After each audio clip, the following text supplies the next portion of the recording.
Hey guys, मैं हूँ तनीषा और स्वागत करती हूँ आप सभी का अपने चैनल पर।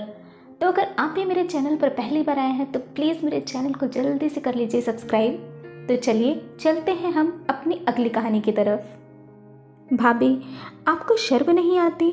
माँ की हालत देखी है आपने, कितनी बीमार हैं और आपको तो जैसे फ़र्क ही नहीं पड़ता।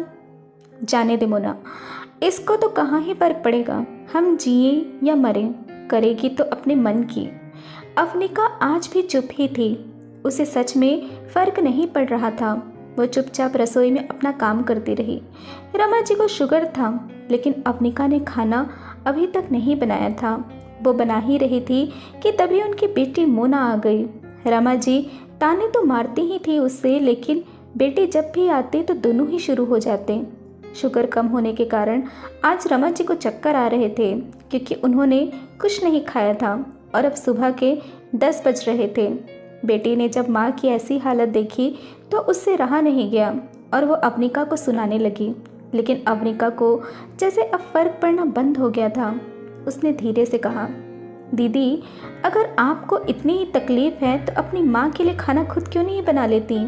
जितना आप मुझे ताना मारती हैं उतनी देर में तो खाना बन जाता। इतना कहकर अवनिका खाना बिना बनाए अपने कमरे में चली गई। दोनों माँ बेटी अवनिका को सुनाए जा रहे थे, लेकिन अब तो वो पत्थर बन चुकी थी। वो अपने बिस्तर पर आंख बंद करके लेट गई। अवनिका एक शांत, दयालु और संस्कारी लड़की थी। माता पिता ने बहुत अच्छी परवरिश की थी उसकी।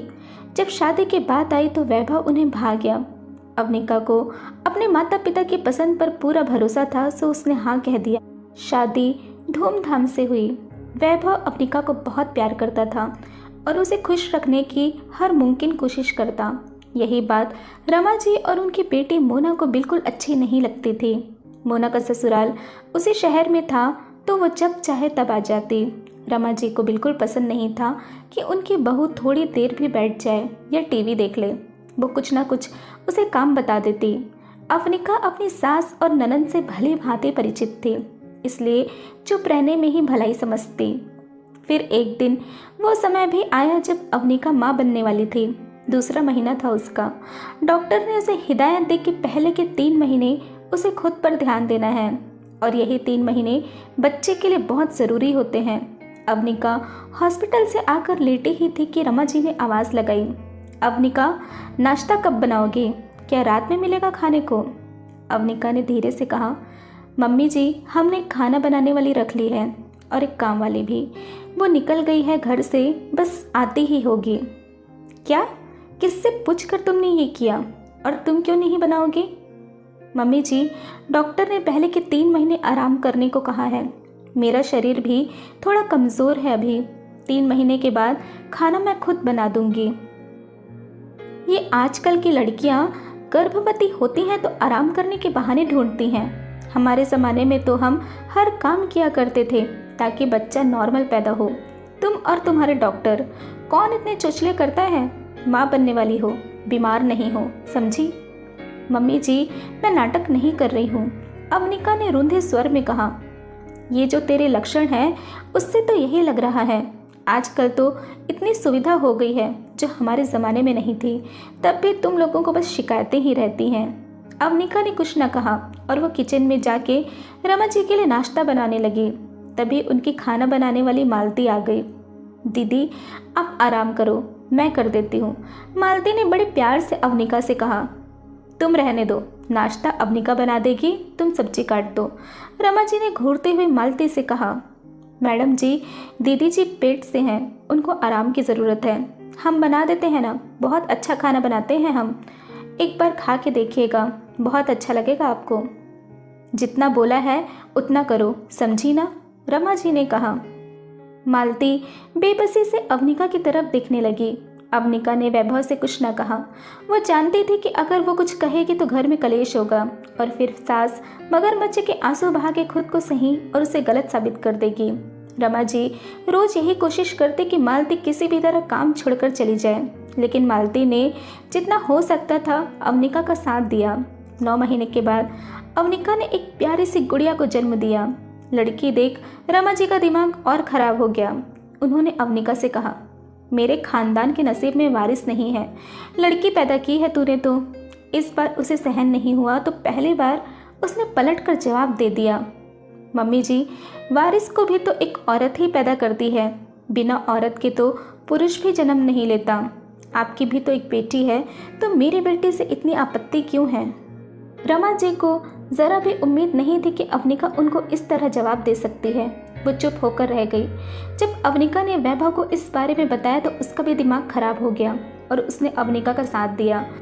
वैभव और रमा जी के बीच बहुत बहस हुई और आखिरी में वही हुआ जो रमा जी चाहती थी। आंसू बहाकर उन्होंने खुद को सही साबित कर दिया। हालांकि वैभव जानता था कि रमा जी गलत है, लेकिन उसने बात आगे ना बढ़ाते हुए उसे वहीं ख़त्म कर दिया। रमा जी ने उसे अपनी जीत समझी। उन्होंने मालती को भी ये कह के काम से निकलवा दिया कि वो चोरी करती है और उसके हाथ से खाने की चीज़ें खराब हो जाती हैं और उनकी भी तबीयत खराब हो रही है। अब घर की सारी जिम्मेदारी अवनिका पर थी। उसकी बच्ची एक तो वैसे ही ऑपरेशन से हुई थी और कमज़ोर थी, और अब घर की जिम्मेदारी। वैभव ने अवनिका से कहा कि जितना होता है करे और नहीं होता है तो ना करे, लेकिन पतियों को कौन समझाए कि उनके बाहर जाते ही उनकी पत्नियों पर कैसा जुल्म होता है। अवनिका की गुड़िया अब 3 महीने की हो चुकी थी। एक दिन गुड़िया को बुखार हो गया, लेकिन सास और नंद को उस पर तरस नहीं आता था। वो अपनी बेटी को संभालती या घर के काम करती। जब भी वो गुड़िया के पास जाती, सास और नंद उसे बुला लेते कि काम करे। उसे एक बार भी चैन से बैठने नहीं दिया जाता। वैभव भी अब कुछ हद तक अपनी माँ को समझ चुका था। वो दोनों अपनी बेटी को लेकर हॉस्पिटल पहुँचे। डॉक्टर ने बताया कि गुड़िया को निमोनिया हो गया है। अवनिका की हालत खराब हो गई। दोनों पति पत्नी हॉस्पिटल के चक्कर लगाते रहे। डॉक्टर कभी कुछ दवाई मंगाते, कभी कुछ, लेकिन उनकी बेटी बच न सकी। वो 3 महीने में ही चली गई। उस दिन से अवनिका पत्थर बन गई। अगर समय पर इलाज हो जाता, समय से उसकी बीमारी समझ पाते तो आज ये ना होता। ऐसे में सास और नंद ने उसे हौसला देने की बजाय उसे ही दोषी ठहरा दिया, लेकिन उन्हें ज़रा भी पछतावा ना था। बेटी तो अवनिका ने खोई थी, तो दुख भी उसे ही था। आज उसकी बेटी को गए 1 महीना हो गया था। वैभव और अवनिका को छोड़ सबकी जिंदगी सामान्य हो चुकी थी। अवनिका का अतीत बहुत भयानक था। आज उसे उन दोनों से सिर्फ और सिर्फ नफरत थी। अवनिका अभी भी बिस्तर पर लेटी थी, लेकिन सास और नंद की आवाज़ अभी भी उसे सुनाई दे रही थी। उसने वैभव को फ़ोन कर घर बुलाया। वैभव घर आ चुका था। अवनिका ने अपना सामान पैक किया और वैभव से कहा, आज तुम्हें चुनना होगा वैभव, या तो मुझे या अपनी माँ को। जानती हूँ तुम्हारे लिए ये फैसला मुश्किल है, लेकिन अब और नहीं। हमारी बेटी के कातिल इस घर का हर शख्स है, चाहे वो जो भी हो, तुम हो या मैं भी हूँ। काश कि मैं अपनी बेटी को लेके यहाँ से चली जाती तो ये सब। इतना सुनकर दोनों माँ बेटी उनके कमरे में आ गए। भाभी, कितना भड़काओगी हमारे भाई को? बस करो, घर में आग लगा रखा है तुमने। अपनी बेटी की मौत का जिम्मेदार हमें मत बताओ। तुम्हारी बेटी थी, तुमसे संभली नहीं गई। मोना ने इतना कहा ही था कि चटाक से एक आवाज़ आई। मोना गाल पर हाथ रख के खड़ी थी। ये तमाचा आज वैभव ने मारा था। काश ये हाथ पहले उठ जाता तो आज ये नहीं होता।